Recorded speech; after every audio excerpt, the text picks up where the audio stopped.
How to waste £375 billion. In the years following the financial crisis, the UK wasted £375 billion on a failed scheme to stimulate the economy and end the recession. This was one of the biggest missed opportunities in history. Here's how it happened.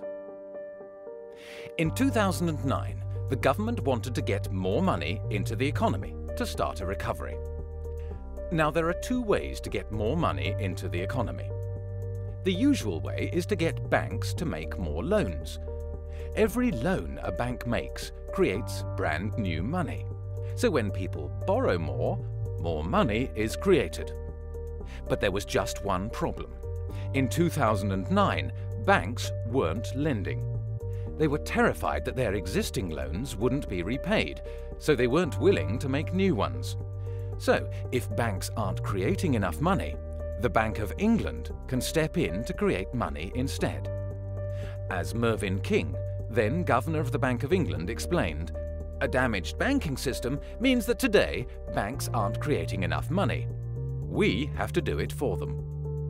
From 2009, the Bank of England started a scheme called quantitative easing.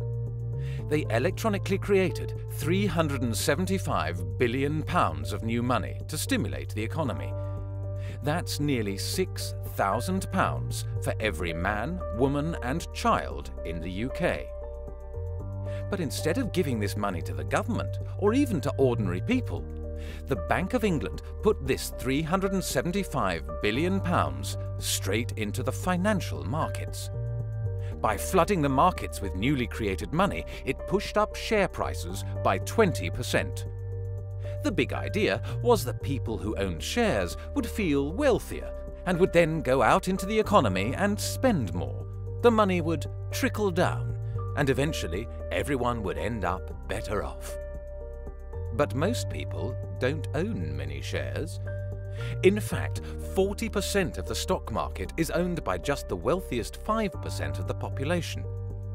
These people became richer by £128,000 per household. But they didn't go out and spend more. Instead, they put even more money into the financial markets to benefit from rising prices. So quantitative easing didn't work. For every £1 the Bank of England created in this way, just 8p trickled down into the real economy. The rest of the money got trapped in the financial markets, making the rich even richer, but doing very little to help anybody else. Meanwhile, at the same time as the Bank of England was creating all this new money, the government was running out of money. In 2010, they cancelled a programme to rebuild 715 schools. They also cancelled plans to build over 1,000 flood defence projects. At the same time, tens of thousands of construction workers were unemployed, sat at home desperately looking for work and for something useful to do. Instead of using some of the new money to employ them to build good schools, which would have cost just £1 billion, we let the Bank of England create 375 times this amount just to flood the financial markets.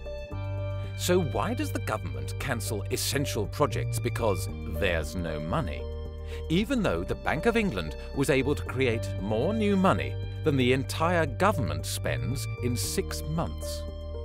What if the Bank of England had taken just a fraction of the money they'd created and put it into the real economy?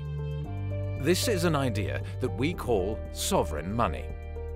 Instead of relying on private banks to create money to push up house prices, or letting the Bank of England create money to flood financial markets, we could use the power to create money in the public interest, to improve our economy, to build better homes, better infrastructure, cleaner energy, more jobs, or whatever we democratically decide is most important.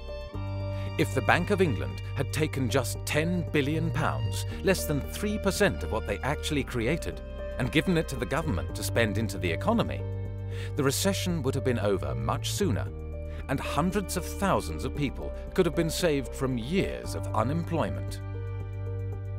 By spending £10 billion on building affordable homes, the government could have created up to 284,000 jobs. And as those new employees go out and spend their salaries, this would create even more spending and more jobs. So when new money goes into financial markets through quantitative easing, it takes £1 to grow the economy by just 8 pence. But when new money goes into the real economy, then every £1 created grows the economy by £2.80. There is a better way to use the power to create money. Instead of using it to prop up financial markets or push up house prices, we can make sure the power to create money is used for something that benefits ordinary people. We're campaigning for a financial system that works for society and not against it. Join us at positivemoney.org.